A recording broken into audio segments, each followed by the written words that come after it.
आज हम बात करेंगे दुनिया के सबसे बड़े और सबसे खतरनाक वॉर के बारे में। World war two. ये एक ऐसी लड़ाई थी जिसमें पूरी दुनिया के देश कूद पड़े। 6 साल तक चली और लगभग 8 करोड़ लोगों की जान ले गई। इस वॉर ने दुनिया का नक्शा ही बदल दिया। तो चलिए शुरू से समझते हैं, क्यों शुरू हुई, कैसे चली और कैसे खत्म हुई। Let's get into it. तो सबसे पहले थोड़ा बैकग्राउंड समझते हैं। वर्ल्ड वॉर टू शुरू होने से पहले दुनिया ने एक ऑलरेडी बहुत बड़ी लड़ाई देखी थी, वर्ल्ड वॉर वन। उसके बाद जर्मनी की हालत लिटरली टूट चुकी थी। उनके ऊपर सारा ब्लेम डाला गया कि पूरा वॉर उनकी वजह से हुआ था। एक अग्रीमेंट साइन हुआ था, ट्रीटी ऑफ वर्साइलेस, जिसने जर्मनी को सबसे बड़ी सजा मिली। उन पे हैवी फाइन लगाया गया, उनकी आर्मी छोटी कर दी गई और उनके कई इंपॉर्टेंट लैंड भी छीन लिए गए। जर्मनी के लोग फ्रस्ट्रेटेड थे। उनके पास जॉब्स नहीं थे, इकोनॉमी ऑलमोस्ट क्रैश कर चुकी थी और लोग भूखे मर रहे थे। इस पूरे पीरियड में जर्मनी में एक अजीब गुस्सा और डिप्रेशन बिल्ड हो रहा था। इसी गुस्से और दर्द के बीच से एक नया लीडर उभर के आया जिसका नाम था एडोल्फ हिटलर। अगर आप डिटेल में समझना चाहते हो कि वर्ल्ड वॉर वन में क्या हुआ था, तो मैंने एक पूरा वीडियो बनाया है वर्ल्ड वॉर वन पे। आप जाके उसे जरूर देखो ताकि आपको पूरा कॉन्टेक्स्ट मिले कि वर्ल्ड वॉर टू का फाउंडेशन कहाँ से बना। जब जर्मनी पूरी तरह से टूट चुका था, लोग भूखे मर रहे थे, उनके पास जॉब्स नहीं थी और देश अपने आप से नफरत कर रहा था, तब एक आदमी ने कहा, मैं जर्मनी को वापस महान बनाऊंगा। ये आदमी था एडोल्फ हिटलर। हिटलर एक सोल्जर था वर्ल्ड वॉर वन के टाइम पे और वॉर के बाद उसने पॉलिटिक्स ज्वाइन करी। 1920s के दौरान उसने नाजी पार्टी ज्वाइन की। ये पार्टी जर्मनी के लोगों का गुस्सा यूज कर रही थी। हिटलर स्पीचेस देता था जिसमें वो कहता था कि जर्मनी के साथ नाइंसाफी हुई है, हमारा देश बर्बाद हो गया, पर अब वक्त आ गया है बदला लेने का। उसने ब्लेम दिया जूस पर, ट्रीटी ऑफ वर्साइलेस पर और उन पॉलिटिशियंस पर जिन्होंने जर्मनी को सरेंडर करवाया था। धीरे धीरे लोग उसकी बातों से इन्फ्लुएंस होने लगे। उन्हें लगा कि शायद यही बंदा है जो हमारे देश को ऊपर ले जा सकता है। 1933 में हिटलर जर्मनी का चांसलर बना और यहीं से हिटलर की असली पावर स्टार्ट हुई।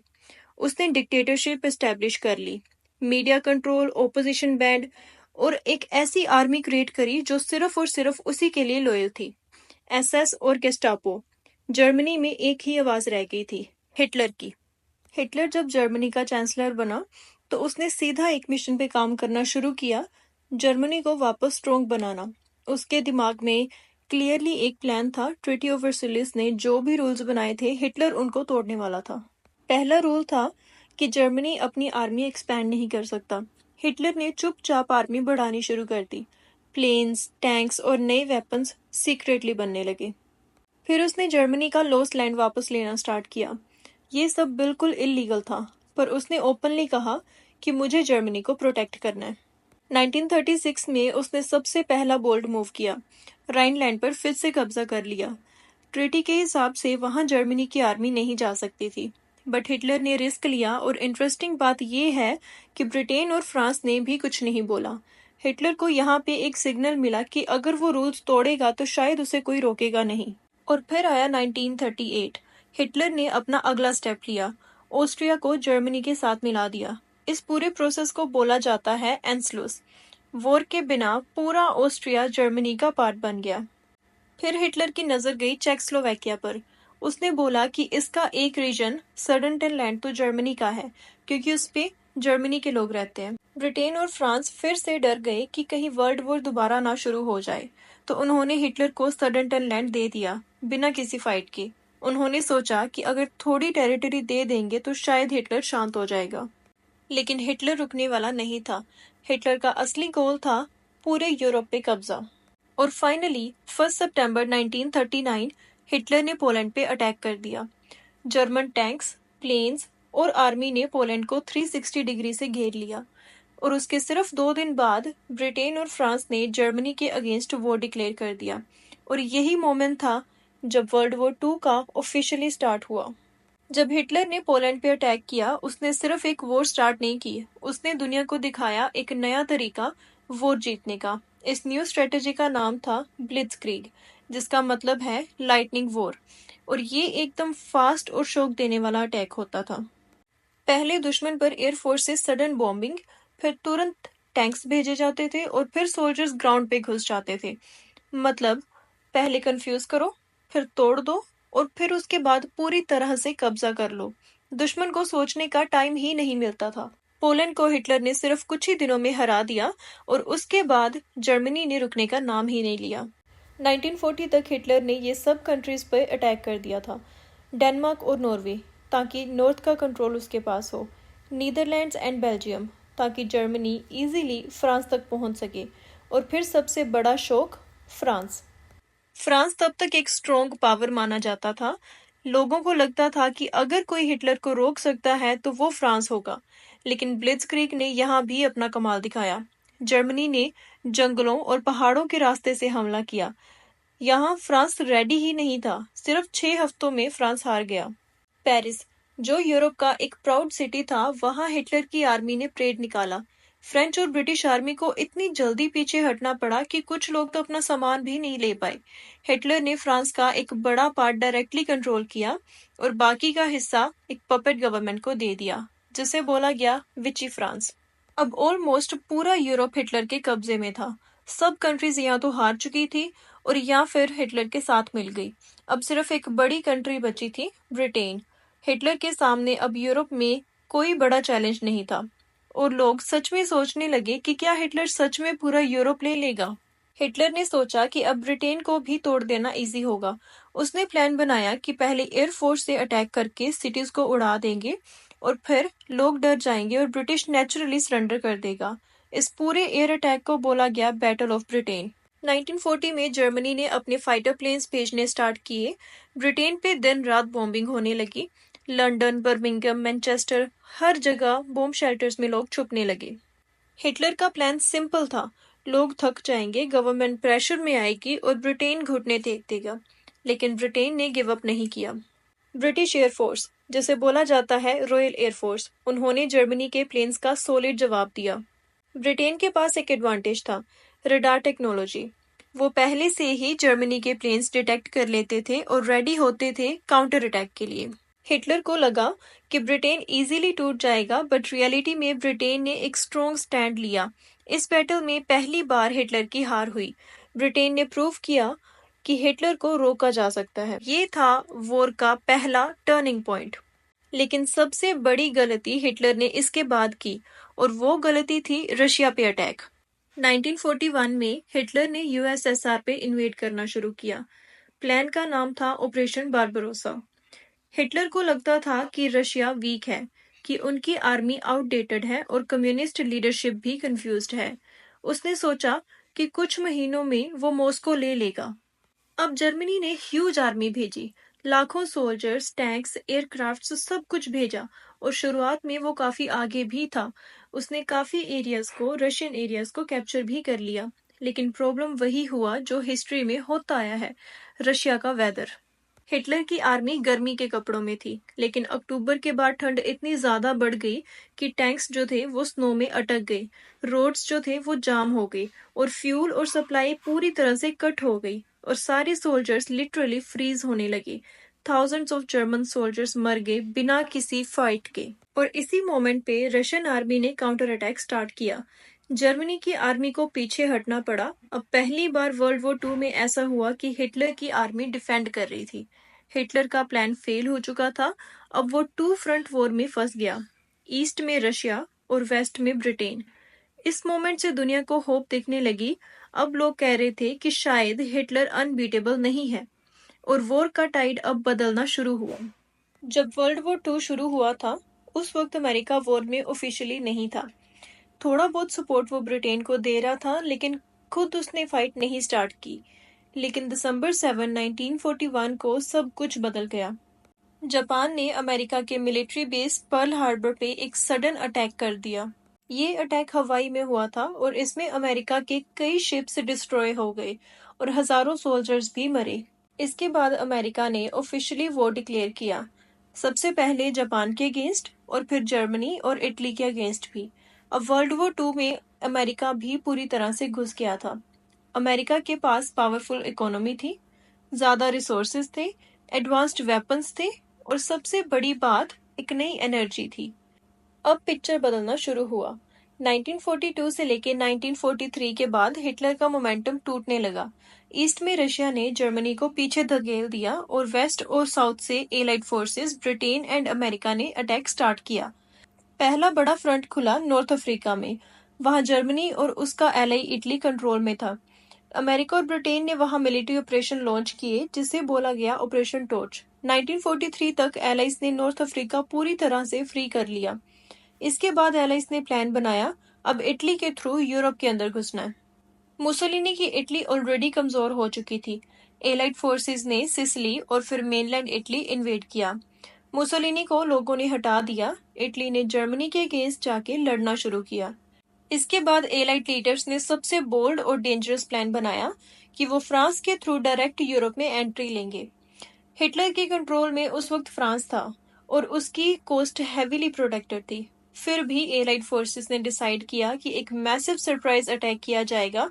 हजारों शिप्स, एयरक्राफ्ट्स और लाखों सोल्जर्स को एक ही दिन में फ्रांस के बीचेस पे लैंड करना था। ये दिन था 6 जून 1944, जिसे कहा जाता है डी डे। एलाइड फोर्सेस ने नॉर्मैंडी के बीचेस पे अटैक किया। बॉम्बिंग, शूटिंग, बीच लैंडिंग्स, हर जगह पर केओस था। कई सोल्जर्स तो पहले 10 सेकंड में ही मारे गए, लेकिन एलाइड फोर्सेस ने हिम्मत नहीं हारी। जर्मनी डिफेंड कर रहा था, लेकिन उनके पास उतने रिसोर्सेज नहीं थे और उन्हें इतने बड़े स्केल का अटैक एक्सपेक्टेड भी नहीं था। लेकिन धीरे धीरे एलाइज ने कंट्रोल ले लिया और फ्रांस के लिबरेशन की शुरुआत हो गई। अब हिटलर 3 फ्रंट्स पे फंस गया था। ईस्ट में रशिया प्रेशर डाल रहा था, वेस्ट में अमेरिका और ब्रिटेन आगे बढ़ रहा था और साउथ में इटली उनके खिलाफ हो चुकी थी। नाजी जर्मनी अब हर तरफ से घिर चुकी थी। हिटलर अब डिफेंड कर रहा था और हार उसे क्लियरली नजर आ रही थी। जर्मनी के सोल्जर्स थक चुके थे। उनके पास फ्यूल कम था, फूड कम था और वेपन्स भी ऑलमोस्ट खत्म हो चुके थे। एयरफोर्स भी वीक हो गई और लोगों का हौसला गिरता जा रहा था। ये सब देखकर भी हिटलर ने हार नहीं मानी। उसने बर्लिन, जो कैपिटल सिटी थी, उसको बचाने का ऑर्डर दिया। उसने कहा कि किसी भी हालत में बर्लिन को सरेंडर नहीं करना। लेकिन सच ये था कि सब कुछ बिखर रहा था। अप्रैल 1945 तक सोवियत आर्मी बर्लिन के गेट तक पहुंच गई। सिटी में बॉम्बिंग हो रही थी, लोग अंडरग्राउंड बंकर्स में छुप रहे थे और सड़कों पे लड़ाई हो रही थी। इस बीच हिटलर ने खुद को बर्लिन के एक अंडरग्राउंड बंकर में बंद कर लिया।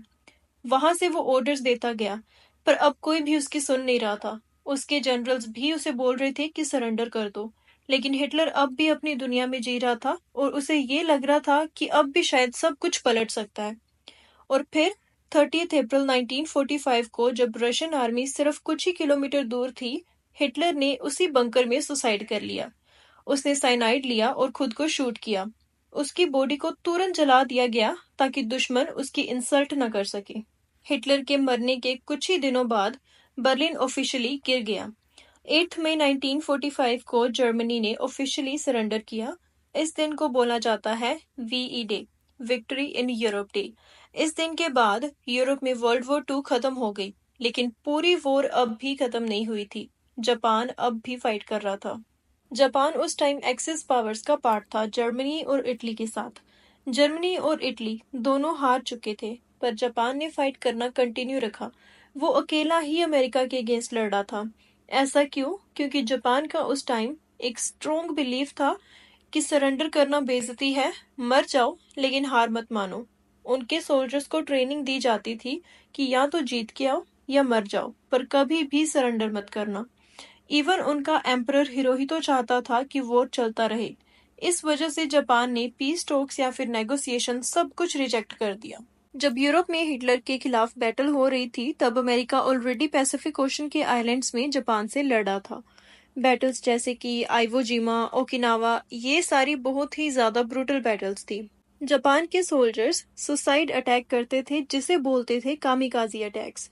बिना डरे वो प्लेन्स को क्रैश कर देते थे शिप्स में, सिर्फ और सिर्फ सरेंडर से बचने के लिए।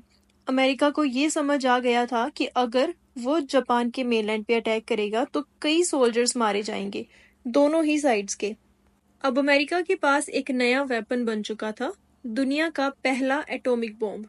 इसे डेवलप किया गया था एक सीक्रेट प्रोजेक्ट के थ्रू। Manhattan project. ये एक ऐसा बॉम्ब था जो एक ही सेकंड में पूरा का पूरा शहर मिटा सकता था। अमेरिका ने जापान को वार्निंग दी कि सरेंडर कर लो वरना कॉन्सिक्वेंसेस होंगे। Japan just simply ignored. और फिर अगस्त 6, 1945 को अमेरिका ने एक एटॉमिक बॉम्ब हिरोशिमा पे गिराया। शहर कुछ ही सेकंड्स में एशेस बन गया। बिल्डिंग्स गायब हो गई, लोग जल के मर गए। 70,000 से लेके 80,000 तक लोग तुरंत मारे गए। हजारों लोग दिनों और हफ्तों के अंदर रेडिएशन की वजह से मारे गए। लेकिन जापान ने फिर भी सरेंडर नहीं किया। और फिर अगस्त 9, 1945 सिर्फ 3 ही दिन बाद अमेरिका ने एक दूसरा एटॉमिक बॉम्ब गिराया नागासाकी पे। वही सेम तबाही, हजारों मरे, पूरा शहर खत्म हो गया। रेडिएशन ने जिंदा लोगों को भी मार दिया। अब जापान के पास कोई ऑप्शन नहीं बचा था।